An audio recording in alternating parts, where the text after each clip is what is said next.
सन्माननीय व्यासपीठ, आज ज्यांचा जन्मदिवस आहे असे श्रीनिवास रामानुजन यांचा प्रथमतः कोटी कोटी वंदन करतो. मित्रांनो, त्यांचा जरी जन्मदिवस असला तो दिवस गणित दिवस म्हणून साजरा करायचा. तर आपल्या जीवनाचं जे गणित आहे हे जन्मल्यापासून आपलं गणित सुरू होतं. ते म्हणजे माझा जन्म कितव्या नंबरला, माझा जन्म कितव्या क्रमांकाचा कितव्या नंबरला, त्याच्यानंतर मी किती दिवसाचा झालो, किती महिन्याचा, किती वर्षाचा, आणि 6 वर्ष झाली, 7वं वर्ष लागलं मला पहिलीच्या वर्गात दाखल. आता नाही, आता गणित चेंज झालं थोडंसं की 3 वर्षाचं बाळ झालं की त्याला KG PG याच्यात दाखल. मग हे जे आहे आजचा जो गणित दिवस आहे ते माणसाचं जीवन हे गणित आहे. आणि ते गणित एखाद्याला उमललं, त्याचं आकलन झालं, एखाद्याला उमलत नाही, आकलन होत नाही. माणसाच्या जीवनामध्ये असंख्य गणित सोडवायची असतात, पुस्तकातली नव्हे तर जीवनात. आणि ज्याने जीवनातली सर्व गणित सोडली तो जीवनामध्ये यशस्वी होतो. आणि बरीच माणसं आहेत की त्यांना जीवनाचं गणित सोडता येत नाही, आणि काहींना जीवनाची गणित सोडता येतात. आता जीवनाची गणित सोडवणं म्हणजे काय, तिथं पाडापाडानंतर नाही. काही प्लसचं म्हणजे काही अधिकाधिक करत असतात, काही मायनस मायनस वजाबाकी करत असतात, काही गुणाकार करत असतात, काही भागाकार करत असतात. पण प्रत्येक ठिकाणी भागाकार करायचा नसतो, प्रत्येक ठिकाणी गुणाकार करायचा नसतो, प्रत्येक ठिकाणी वजाबाकी करायची नसते, प्रत्येक ठिकाणी बेरीज करायची. जुळवायचं असेल तर भागाकार, जुळवायचं असेल तर त्या ठिकाणी बेरीज करावी लागते. तोडायचं असेल तर त्या ठिकाणी मायनस करावा लागतो, वजाबाकी करावी लागते. आणि ज्या ठिकाणी वाढवायचं असेल तर त्या ठिकाणी गुणाकार करावा लागतो. आणि ज्या ठिकाणी भावाभावांमध्ये वाटून खायचं असेल तर त्या ठिकाणी भागाकार करावा लागतो. त्याचं सूत्र मात्र अजून बऱ्याच लोकांना जमलं. आणि हा जो भागाकार आहे, हा भागाकार बऱ्याच लोकांना अजून जमला नाही, केला नाही. लोकांनी केला असेल तर सूत्र चुकीचं वाटलं असेल, सूत्र चुकीचं केलं असेल. तर असो, जीवनामध्ये बऱ्याच गोष्टी असतात. जन्म झाल्यानंतर बाळ मोठं होईपर्यंत शाळेत दाखल केलं, दाखल केल्यानंतर सुद्धा आणि दाखल केल्यानंतर सुद्धा आपल्याला कुठं वजाबाकी करायची, कुठं बेरीज करायची, कुठं गुणाकार करायचा, कुठं भागाकार करायचा, ही आई वडील शाळा गुरुजी कधी सांगणार नाही, ते स्वतःवर अवलंबून असतं. मग ते कसं करायचं, काय करायचं, आणि त्याच्यामध्ये कोणाला मिळवायचं आणि कोणाला जोडायचं आणि कोणाला नाही जोडायचं, हे जे आहे ते ओळखून करायचं असतं. आणि ज्याने जीवनामध्ये हे जे ओळखलं तो जीवनामध्ये यशस्वी होतो. बरीच माणसं वाटेने जातात, बरीच माणसं रस्त्याने येतात, बरीच माणसं घरावरती येतात, बरीच माणसं धाब्यावरती येतात, छतावरती येतात, काही गाडीत बसतात, काही घोड्यावर बसतात, काही पायी चालतात. पण अशी काही माणसं येतात जीवनामध्ये, तुमच्या माझ्या सर्वांच्या जीवनामध्ये, ती एखादी व्यक्ती आपल्याला चांगला रस्ता दाखवते. आणि चांगला रस्ता दाखवणाऱ्या व्यक्तीला कधी विसरायचं नसतं. आणि ज्याने चांगला रस्ता दाखवला त्या व्यक्तीला जर तो विसरला, तो त्याचा जीवनाचा रस्ता मात्र त्याला सापडत नाही. आणि त्या ठिकाणी त्याला मोठा डोंगर उभा राहतो. आणि जेव्हा तो डोंगर उभा राहतो, जेव्हा तो रस्ता अडवणीने, तो रस्ता अडकाठीचा दिसतो, त्यावेळेस ज्याने जीवनाची दिशा दर्शवली त्याची मात्र आपल्याला आठवण येते. आणि जेव्हा आठवण झाली तेव्हा माणूस म्हणून माणूस उभा राहतो. म्हणून गणित दिवस एवढा महत्वाचा आहे की आपल्याला वाटतं की नाही, बरीच मुलं असतात, विद्यार्थी असतात, विद्यार्थी दशेमध्ये कदाचित काही मुलांना गणित आवडत नाही, गणिताचा मास्तर आवडत नाही.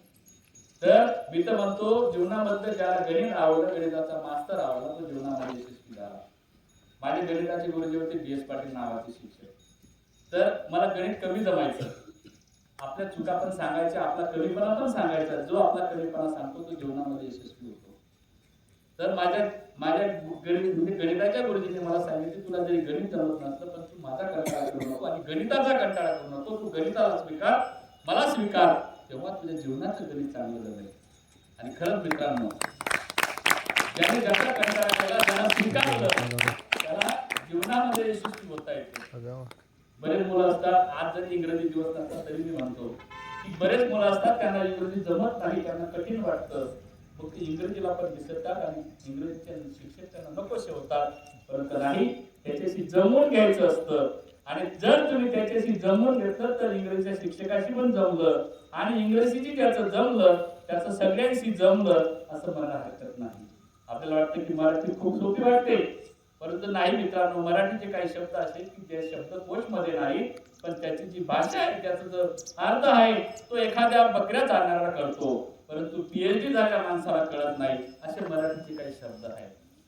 तुम्हाला वाटतं हिंदी फार सोपी आहे, हिंदी बोलायला सोपी वाटते, कळायला सोपी वाटते, त्याच्यातले काही शब्द असे असतात की तुम्हालाही समजणार नाही, मलाही समजणार नाही. आजपर्यंत बऱ्याच लोकांना रेल्वे स्टेशनचं नाव आलं नाही. हिंदीत आहे का, मराठीत आहे का, इंग्रजीत आहे, बऱ्याच लोकांना आलं नाही. त्याचा शोध अजून सुरू आहे. एवढंच नाही, आपल्याला वाटतं समाजशास्त्र किती सोपं आहे, परंतु नाही. त्याच्यात इतिहास सोपा नाही, भूगोल सोपा नाही, पण इतिहास सगळ्यात सोपा आहे. त्याच्या सनावड्या मात्र लक्षात राहत नाही. त्याच्यात गड किल्ल्यांची नावे लक्षात राहतात, पण तो गड किल्ला कोणी बांधला आहे मात्र मला समजत नाही, आठवत नाही. पण त्यावेळेस मी शब्द पाहतो, पुस्तक पाहतो, त्यावेळेस वेगवेगळ्या लेखकांची मते वेगवेगळी असतात. त्यांनी 2 लेखकांची नावं दिलेली असतात. भूगोल बऱ्याच जणांना सोपं वाटतं, परंतु मला नदीमध्ये काय काय येतं याचं मला कळत नाही. मला फक्त पाणी दिसतं, पण ती नदी मात्र खडक फोडून रेती तयार करते. ती नदी मला दिसत नाही, तिच्यात मला फक्त पाणी दिसतं. म्हणजे अशा बऱ्याच गोष्टी आहेत. जीवनातलं गणित कोणाला उमगलं नाही, ज्याला उमगलं त्याचं जीवन सुंदर झालं. आपण म्हणतो मी 7 वर्षाचा झालो, मी 14 वर्षाचा झालो, मी 16 वर्षाचा झालो. मी 16 वर्षाचा झाल्यानंतर माझ्या मनामध्ये सोडून 32 बुद्ध्या येतात आणि 32 बुद्ध्या मला 32 कडे घेऊन जातात आणि माझं जीवनाचं कदाचित वाटोळं करतात. पण संत ज्ञानेश्वर माऊली आणि छत्रपती शिवाजी महाराज यांनी 16व्या वर्षी प्रतिज्ञा घेतली आणि जीवनाचा उद्धार केला आणि जगाचे सगळ्यात मोठे थोर पुरुष ठरले. आणि थोर पुरुष ठरले आणि आजही त्यांनी जिंकले. आजही लिहिलेली ज्ञानेश्वरी तुझ्या माझ्या भारत देशाला, तुमच्या माझ्या भारत देशाला, जगाच्या 300 देशांमध्ये आजही ज्ञानेश्वरीचा अभ्यास सुरू आहे. तर अशा अनेक गोष्टी आहेत. हे जीवनाचं गणित आहे मित्रांनो. हे जीवनाचं गणित तुम्हा आम्हाला जर उमगलं तर जीवन सुंदर झालं समजायचं, आणि तुम्हा आम्हाला जर गणितात जीवनाचं गणित समजलं नाही, तुमचं माझं जीवन आणि जीवनाचं वाटोळं झालं असं समजायला हरकत नाही. ज्या ज्या व्यक्तींची पुण्यतिथी जयंती साजरी व्हावी, उदाहरणार्थ ज्यांनी ज्यांची जयंती गणित दिवस म्हणून साजरा करायचं ठरवलं, ते देखील एक अर्थतज्ञ होते. आणि त्यांचं आजही असू देत, राजकारणामध्ये चालू होतो, सकाळ होते, संध्याकाळ होते, दिवस उगवला, दिवसा कधी कधी हिवाळ्याचा दिवस थंडगार असतो, कधी कधी उन्हाळ्याचा दिवस गरम असतो, आणि कधी कधी पावसाळ्याच्या दिवसभर पाऊस चालतो. आणि तसं राजकारणामध्ये असतं. आणि तसं राजकीय वारे जसे वाहतात, तशी दिशा बदलत जाते, तशी व्यक्ती बदलत जातात, तसे नेते बदलत जातात, आणि त्याच्यामध्ये तुमच्या माझ्यासारखी माणसं देखील बदलत जातात. परंतु असो, ज्यांनी जे केलं त्यांचं ते नाव मात्र असलं पाहिजे. आणि एक अर्थतज्ञ म्हणजे मनमोहन सिंग यांनी श्रीनिवास रामानुजन यांचे गणित दिवस हा साजरा करायचं ठरवलं. म्हणजे आठवलं. आपल्याला वाटतं खेड्यामध्ये काही शिल्लक नाही. सर बोलले की खेड्यामध्ये, ग्रामीण भागामध्ये तुम्हाला सांगतो, तुम्हाला वाटलं असं या ठिकाणी बसलेली पोरं सगळ्यांना, तुम्हाला माहित आहे माझं गाव कोणतं आहे? माहित आहे का? कोणतं आहे माझं गाव? करमाळे, बरोबर. तुम्हाला माहिती आहे राम सुतारचं गाव कोणतं होतं?